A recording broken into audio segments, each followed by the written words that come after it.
I'm planning on going over the archery changes. Crossbows didn't have too much of a change, except for the fact that piercing damage went from, not armor piercing, but piercing damage went to 15%, but armor piercing seems to be a little better. So what we're going to do is we're going to go through, do a bunch of tests of crossbowmen versus ordinary archers, and we're going to see if the changes to archery actually made a big difference. We'll be shooting at Ulmish heavy infantry, and we'll try to replicate that when we're shooting with Ulm's Arbalests and see what's more important. Is it numbers that are more important with headshots, or are we looking more for higher damage per shot or higher consistency of fire? We'll test and see here shortly. All right, this is the test where we had 200 Marignon archers, longbowmen, fighting off against 200 infantry of Ulm. No buffs on either side. Let's watch how it goes.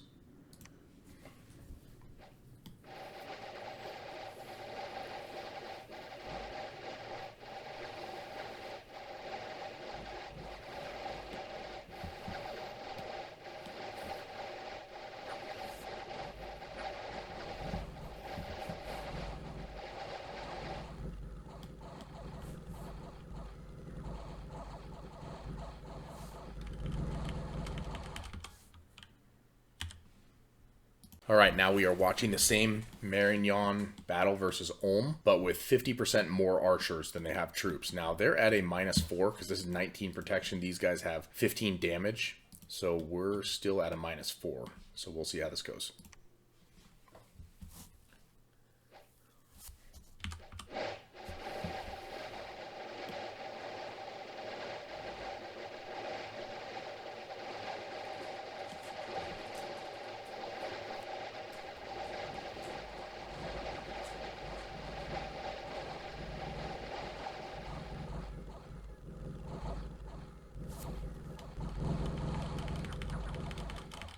All right, now we've set up so man has double the archers that Ulm has of infantry. Let's see if the numbers game really does hold true.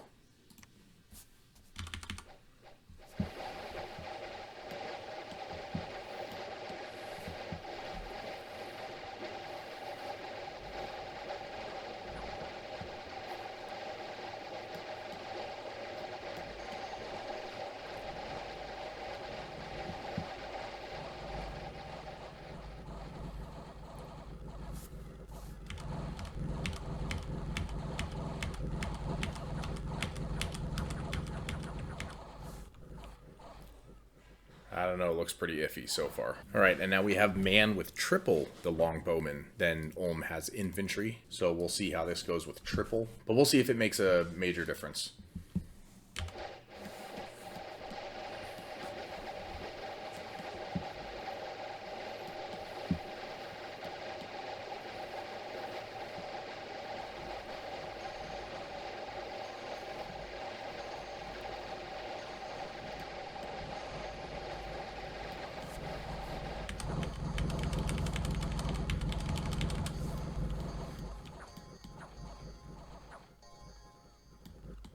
That felt a little more solid.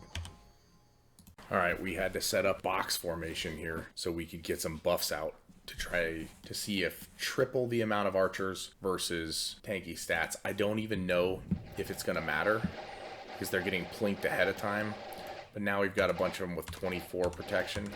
A couple with 19 in the front, so we weren't able to buff all of them. Let's see how it goes. Taking a lot of damage there.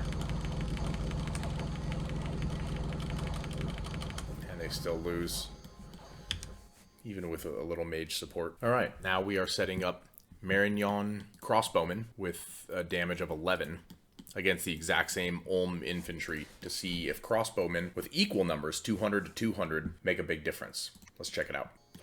I still feel like archery requires numbers rather than armor piercing, but who knows? Maybe it does a whole lot more.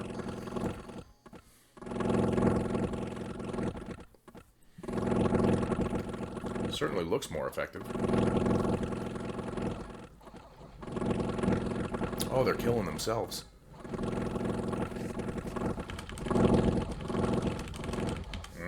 All right, next test with Marignon crossbows against Ulm, but with 50% more troops. So we have 300 crossbows, basic crossbows versus 200 of their troops in line, double line formations.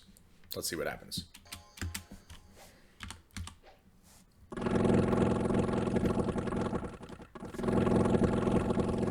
That certainly looks more efficient.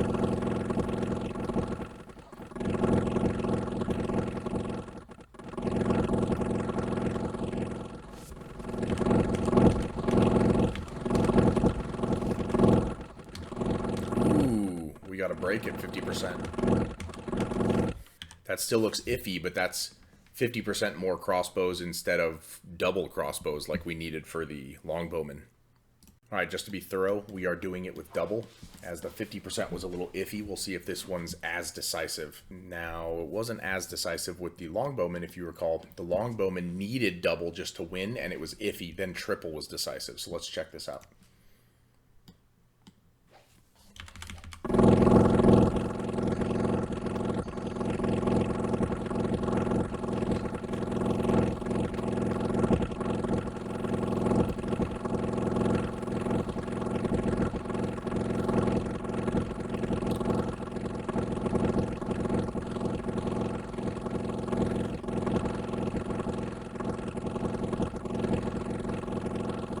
That is definitely more decisive. And just like with the Longbowman, now we're trying triple the amount of crossbows that we have soldiers. Honestly, there's not that big of a difference yet, but I'm going to see if that changes when we start buffing.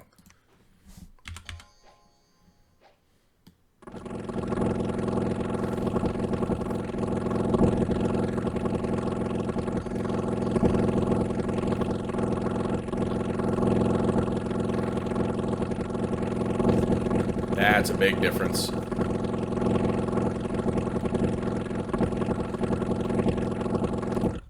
They started routing before they even got there.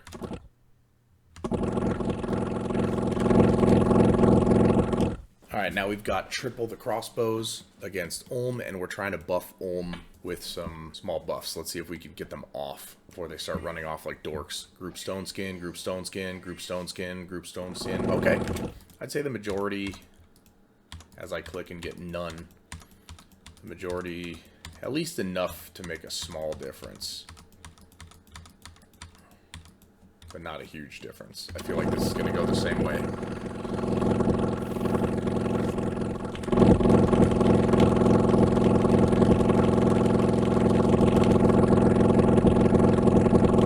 Yeah, virtually the same, as I don't think we got the buffing done properly. But it was good enough, where it seemed like it was making very little difference. Once you have the numbers of crossbows, it seems to not matter. Alright boys, since we're not playing Ulm as the melee, we're getting a little desperate to buff our guys back up to at least Ulm's stats, which were 19 protection.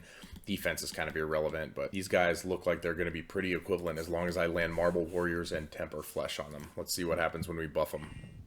Okay, let's see what they're looking at. 24 protection. Okay, 22 protection. 24. The front guys are missing it, but the back guys have it. Let's see if they can do anything else to buff them. Now we're getting 22, 19, a little more. Okay, so we're looking more like Ulm, even a slightly buffed Ulm. Let's see how we do. What's their morale? 14? Good morale too? Okay.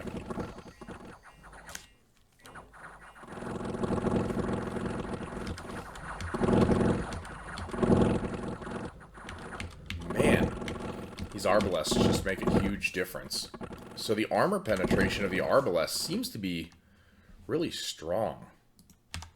You're dead. What happened to you? Arbalest, 11 points. He rolled 15 plus 8 versus 6 plus 6. Ooh, he got hit quite a few times before he took any damage, however. Average roll. Still get some damage through. Wow. Okay. So crossbows, it seems like, are actually fairly effective now. Even against late game protection levels, because this is as high as protection really gets now, unless you do some dedicated bless or something silly like that. It seems like archery may actually have a place in the late game. Well, at least a bigger place than it did in Dom 5. Interesting. Let's check out some weird blesses like a Caelum Magic Bless. Alright boys, we are trying our final attempt with Caelum Shortbows, which we have blessed, just to see if a meme bless on these archers would actually be effective. With a base damage of 10? I don't see much going on with them, but we have the freeze damage, which is good against heavily armored troops, in addition to taking a bless that gives us acid arrows, as well as we get acid weapons, which damages armor, and slow weapons to slow them and give them -2 defense, hopefully. So we'll see if slow weapons is actually effective with these goofy short bows. We'll see. This could go horribly wrong, or it could go well. All right, let's see what happened here. Slowed. 50% combat speed. That gives them a lot longer time to shoot, which was the thinking behind it. We'll just see. We'll see if it's actually effective. I don't even know if they'll be able to penetrate the armor ever. Looks like they're slowing quite a few people, but I don't see anybody dying.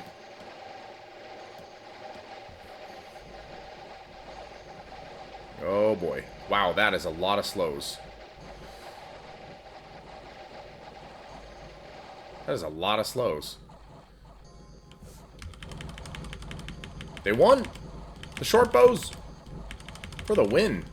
How on earth did they win this? I thought for sure they were dead. Oh boy. Melee attack freeze, ranged attack frostbow for 0 points of damage, 10 versus 17, yeah.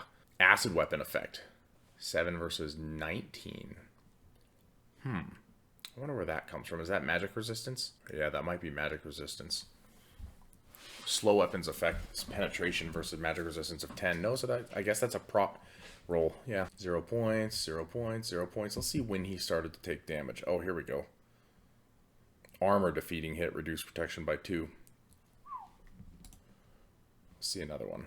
Failed to resist. Penetration on the slow. Man, they got slowed. That slow is effective.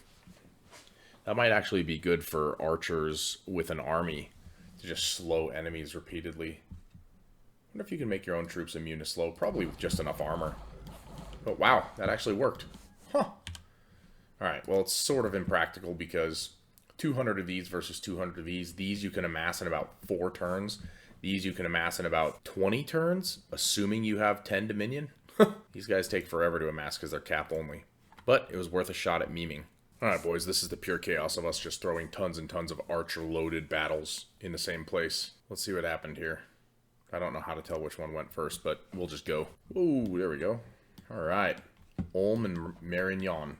Let's see it.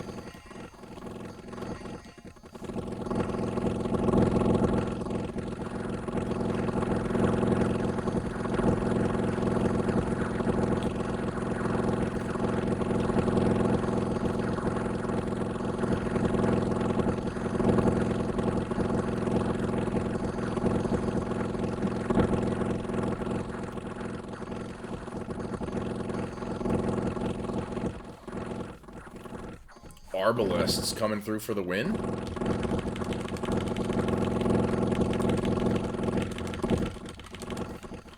Looks like the Arbalests were just too much to handle. Who's next? No, I think this was the first battle. This had to have been the first battle, right? Oh yeah. Because Caelum was the one on the province. Let's see what happens here. Oh wow, the amount of longbows here is ridiculous.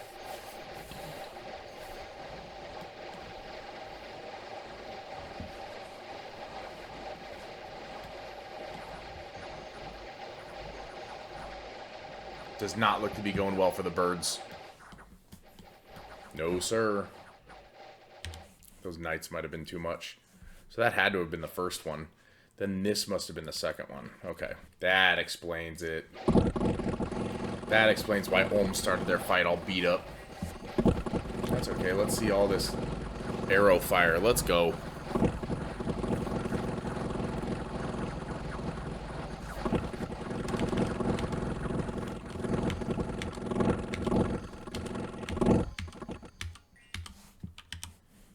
Then we saw the Marignon battle, which you guys already witnessed. And then it looked like it was Ulm versus Man, which is confusing because I believe that already happened. But we'll check it out again. Round 2. What on earth is happening here? What? Run, horse! Run, armored unicorn! You deserve better. How dare you? Alright, boys. So it just goes to show, at the end of the day, even though they've changed archery a whole boatload, unless you have something really scripted, it does still fall off.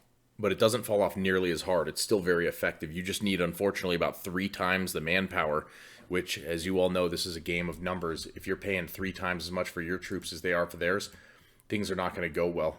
And this wasn't even hyper-optimal. This was just me fighting one province where I could shove all of them together. So I recommend you try out using archery as it's far more effective than Dominion's 5, as I think I just showed you. But if you're planning on banking on archery, especially something goofy like a Sacred Bless for Caelum, I don't recommend it. I recommend just using it as little strike teams, parts of the army.